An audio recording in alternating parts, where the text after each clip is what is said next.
Hello everyone, my name's Laura and I'm the Comms and Programme Manager for Digital Schoolhouse. We're delivered by Yuki, who I'm sure you know, the UK Games Trade Body for video games, and we are entirely funded by industry via the likes of amazing organisations such as Nintendo. Our mission is to engage young people and educators with computing subjects and related careers to ensure that aspiring games professionals like yourselves have the right skills to work in industry and to understand the breadth of roles available to you.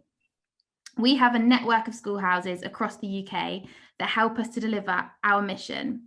They do this by teaching computing workshops to primary schools within their local areas. This model is unique in that it doesn't allow for any opt-outs or self-selection because it takes place in class time, which means the whole class attends and everyone is included. We also deliver immersive careers events like our esports tournament for schools and colleges, which most recently had over 1,000 teams involved across the country. Within the last year or so, we've been lucky enough to work with Kucheza Gaming to pilot our play-based teaching pedagogy in Lagos, Nigeria, and most recently to collaborate on the Mobo Game Jam, which we're here to talk about today.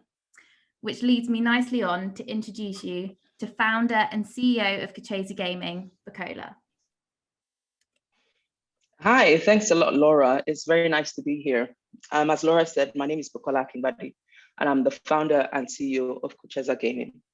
So Kucheza is a Swahili word meaning to play, and Kucheza Gaming is an Africa-focused esports and games company for 6 to 18-year-olds. So we deal with K-12, which is primary and secondary schools. To give some context, Africa has about 54 countries, and we're the youngest population on Earth with a median age of 19 years. According to the UN forecast, this youthful trend is set to accelerate up until 2050, where we'll have about 950 million Africans under the age of 24. The other trend to notice is that across Africa, internet usage has increased by more than tenfold in the last 2 decades. This is largely driven by mobile phones.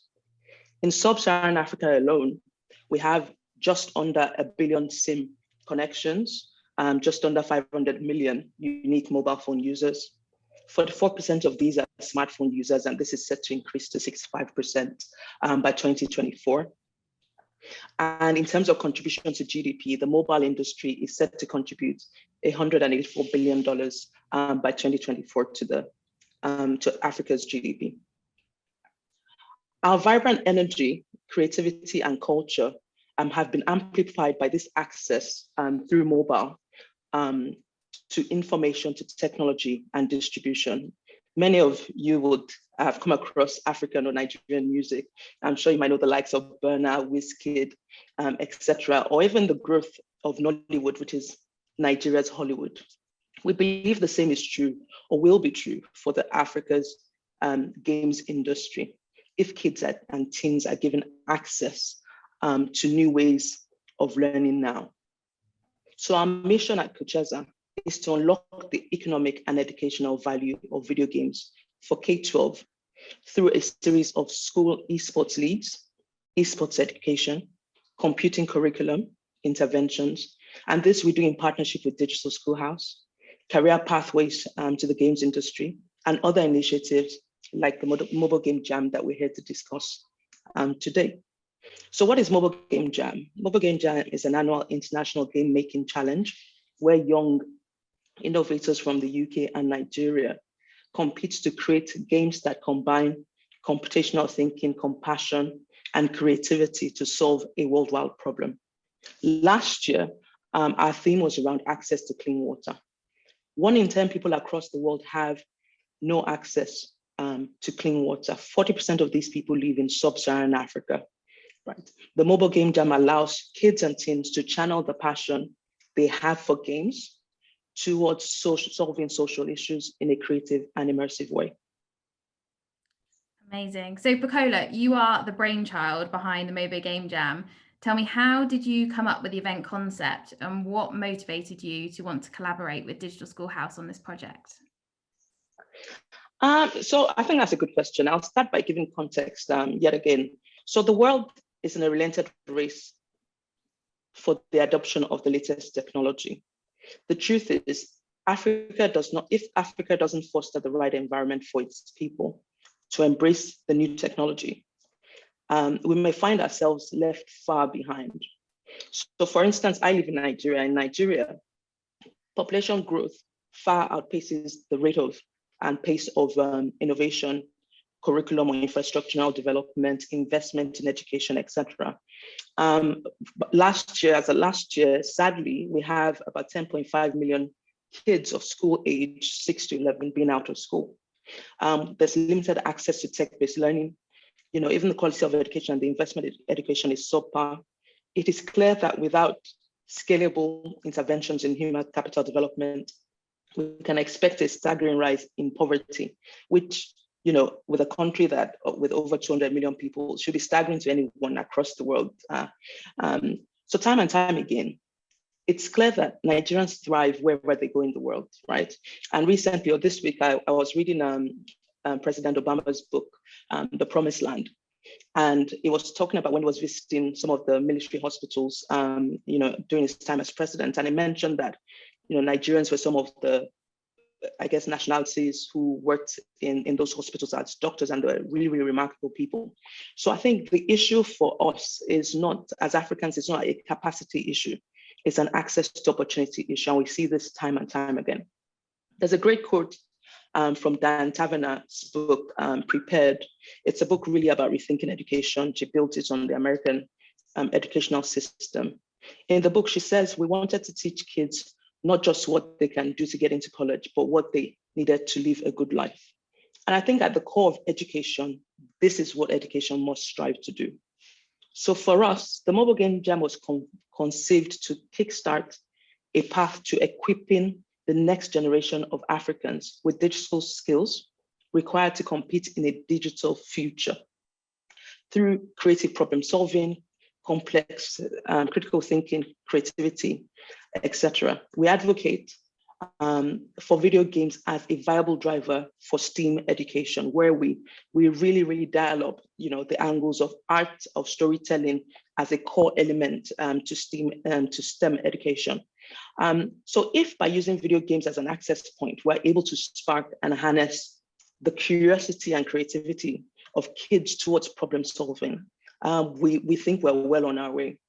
However, as you know, since in Nigeria, as an example, in a national curriculum, we don't have game design and development as a part of that. So having a partner like Digital Schoolhouse has been extremely important to the success of the Game Jam.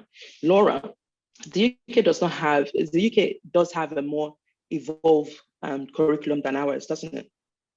Yeah, so by comparison, the UK has infrastructures and resources in place to provide these sorts of opportunities to students and to connect them with real role models within the video games industry, people from all genders, ethnicities, and backgrounds. And this is really important to us to promote a diverse industry and to encourage young people from all backgrounds to aspire to a career in the same. The Video Games Ambassadors Network is a great example of this, which you may have heard. We also have our 1 Minute Mentor resource, which you can check out on YouTube, plus events like this, of course. But as we know, there's always more that can be done. Within the Jam, we wanted to offer students a fresh perspective on a well-known global issue, which in this case is the water crisis, through shared knowledge exchange and a sense of community, and for makers to gain different perspectives from their peers, perspectives that they might not have otherwise considered. And that's really important. And I think we achieved this through students coming together as an international online audience in the final, and through makers creating games on a central theme with universal appeal. But going forwards, I think we can continue to improve the cultural exchange experience by facilitating a more tangible connection between everyone taking part. So we were hampered somewhat this year by school closures as per the pandemic. However, we have the idea to buddy up UK and Nigerian schools for direct contact and knowledge exchange during their game making, which we really hope that we can do in future game jams. Other ideas include introducing a community platform like Discord. Bukola, what difference do you think it made to the students taking part? Wow, the UK is much further along in this field than we are, of course, and it makes a world of difference for kids to be able to have access to master classes done by industry experts, courtesy of Digital Schoolhouse, the larger UK community. And the detailed toolkit that was created by Digital Schoolhouse helped to really structure the way the young learners standardize their ideas. Plus, each learner also got one-to-one feedback from amazing industry experts and judges, which was really, really cool. Laura, I thought that that one-on-one feedback from the industry experts was really invaluable to the kids. Yeah, I agree. The feedback from our industry judges, and thank you so much to our industry judges if you're listening, was really well received. And we definitely plan to repeat that next year. I think it was something tangible that even if students didn't go through to the subsequent stages of the competition, they could take away and improve for next time. I think the jam also helps students to understand the brief in a different way. So what I mean by this is, alongside the written brief created by WaterAid, everyone had access to a supplementary video brief, which was created and delivered by Grandma Wura, an amazing storyteller character from Proud African Roots, which is an organisation based in Nigeria. Grandma Wura helped to contextualise the brief through a native folktale, which we hope provided a more unique way to engage with the competition, as well as interweaving playful storytelling, which, as we know, is something that's so central to game making. I'll just bring up a picture of Grandma Wura here. So having a universal brief on a global issue also created a sense of togetherness amongst our audience, which I think is how we reached over 1,000 votes in our final. There was a real sense of family, friends and classmates coming together to support their peers and vote for their winning game for an important cause. I agree completely. Wow, Grandma Wura, amazing. So Grandma Wura took us on the visual journey for the southern part of Nigeria. So Nigeria, like I said previously, is home to about 200 million people. But we, for instance, live in Lagos, which is kind of like an urban area in the west of Nigeria. So Grandma Wura took us and all the kids and everybody that watched the video brief on a journey and a visual narrative of southern Nigeria, where it's a riverine area for a community called Brakemi, where everything that community does revolves around water. And I think she was able to really bring that to life for the kids in that video. And in that community, everything that they do, from economics to lifestyle, everything revolves around having that access to water. And that visual narrative created a cultural context for both the Nigerian kids, who mostly live in urban areas, and students from the UK, to understand the global water problem. Since we know that games have the power to tell stories, to solve problems, and to inspire change, the thought of how we could harness this power to create a future where everyone has access to clean water was the focus of the brief, and we're really delighted about how that was brought to life. The finalist showcase was on World Water Day on March 22nd, and it was also like a proud parent moment, for parents to be able to see the work of their kids showcased side by side, other people from across the world. I think was really exciting for the kids to see themselves also and see how other people approach the brief. I thought was quite useful. Yeah, exactly. And I'm just going to bring up this slide here, which kind of details the learning journey. But aside from the different and unique ways in which students approach the brief, there were lots of learning points, as you can see here, that everyone experienced in order to attack the challenge set. So you'll see a few things that we've already spoken about outlined here, and some new ones, which I wanted to quickly shine a light on. So you'll notice we mentioned the development of digital communications and media production skills, which students develop by creating a video pitch alongside their game's prototype, which in itself could be paper or digital. You'll also see that we've listed comprehension and research skills as something that students had to develop to conceptualize their game, which was another great opportunity to gain different perspectives from various sources on the water crisis. We've spoken a lot about the water crisis, but for 2021, we won't actually be focusing on that. Instead, we'll be focusing on another really important global issue that's affecting climate change. Bukola, can you tell us a little bit more on this? Sure. So we'll be spotlighting the global sustainable goal of clean air, and I'm completely excited about this. I really think, and I think this affects different communities in different ways, from emission to urbanization to transportation, and it's really important for us to get the kids kind of thinking around the issue of clean air and try to get them to solve that through game development and design. So join us on our journey to equip the next generation with the digital skills that will drive our digital economies. But since this is a diversity and culture session, I'll summarize by saying that diverse experiences and perspectives matter. The current and future success of the mobile game jam will continue to rely on our ability to collaborate with people from different backgrounds, cultures, and worldviews. Yeah, absolutely. I think that each event stakeholder played to their own strengths and drew upon their own expertise. But if you want to learn more about the Mobo Game Jam and ways that you can get involved, Bukola and I will be around between 12 and 1 in the industry lounge and on chat to answer any questions you have. Alternatively, I'm just going to bring up our email details. So feel free to ping us over an email if you have any questions. If the jam does pique your interest, it's also worth looking out for further information coming soon on our social networks. Again, we've got our Twitter handles there. And that is it. So thank you so much for listening to our talk. I'd now like to pass over to Zakia, who's delivering the next session for you. Thanks. Thank you. Thank you very much. Just give me one moment and I'll be with you. So hi, I'm Zakia Abdullah, a character artist working in the video game industry. Today, my talk will be my personal insights into the video game industry. So as I mentioned previously, I'm a character artist. I've worked on both PC, mobile, and AAA games titles. I've worked for companies such as Rare, Mediatonic, and Playwell for Life. I've previously also been a judge on the Young Game Designers Award, and today I'll be talking about my personal insights and followed by a live Q&A. So the present. My journey was a very challenging one.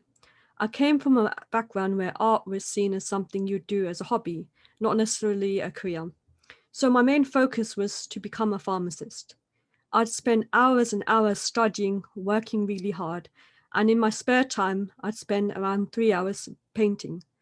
This continued until I reached a turning point, midway through my time in my first year studying biomedical science. It was a difficult time, of course, but I decided to make the leap of faith and pursue my career in the game industry. So during my time, I thought a lot about the artists that had inspired me up until this point. My initial inspirations, such as the masters, such as William Turner, Monet, and Sargent, to the more contemporary influences, such as Feng Zhu and Carlo Ortiz, to even my current mentor, Patrick Young. But before I entered the industry, I had this vague image of what I thought the industry would be like. So I imagined it as these sterile walls, these cubicles, constantly being watched, closed and confined. In essence, it seemed like a place where a person like me didn't belong. But that was far from the truth. I realized how different the image I'd created out of fear of the unknown was different to the image that was reality. The studios were quirky, and I'd met some of the most hardest, talented people I've had the pleasure of working with. It was a place where I belonged. Yet, I often questioned myself as an artist. What were my intentions? Was I doing the right thing, becoming an artist? Would my voice be heard? It was very difficult and challenging navigating being both an artist and a Muslim. This sense of hopelessness was projected through my earlier work, yet it enhanced both my work personally and professionally. These themes started to change as I progressed in my career. I started to perfect my craft at the University of Hertfordshire, and I grinded. Through patience and perseverance, I got into the game industry. Despite all these challenges, I learnt that it's important to be okay with being uncertain and to go through the motions. As long as you keep working hard, you'll regain that sense of hope. So let's move on to the present. Currently, I'm working on my portfolio and trying to progress as an artist and level up, but it's important to notice where you came from. So I take a lot of inspiration from the old masters, my previous works, and things that inspired me as a child to produce a strong body of work that will help me to progress within the industry. This portfolio is key to getting in as well as staying in. This kind of leads you into opportunities. So I was able to judge in the BAFTA Young Game Designers Award, as well as winning contests such as the Middle Eastern Talents Award. But it's important to note that we all go through a creative process. This is the patterns that I've noticed and that other artists have found useful. So initially, my creative process starts off with me going through an experimental stage, where I focus on trying to have a break, manage work at my own pace, and learn and grow. A challenge then arises, and I move on to the portfolio phase of my process.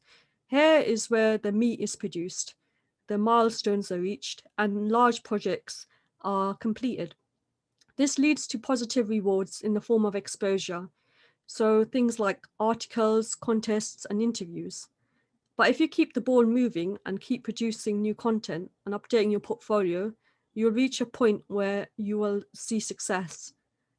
And that kind of leads us to a break where we need to go back to the experimental stage and regain our creative charged energy.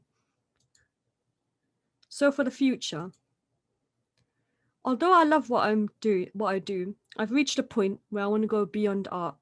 I want to help inspire others with my story and help champion diversity within the game industry.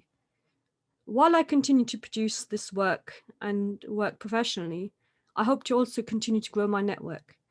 This is why networking is very important, because it exposes your work to a larger audience.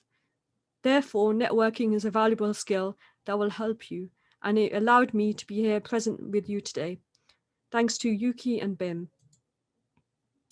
BAME is a grassroots non-profit organization, and it's dedicated to diversity within the game industry. Also, they run a lot of events, such as online events and in-person events. But I'd like to continue this conversation further, so I'll be present during the live Q&A and in the industry lounge and on Clubhouse. Here's all my social media as well. Thank you.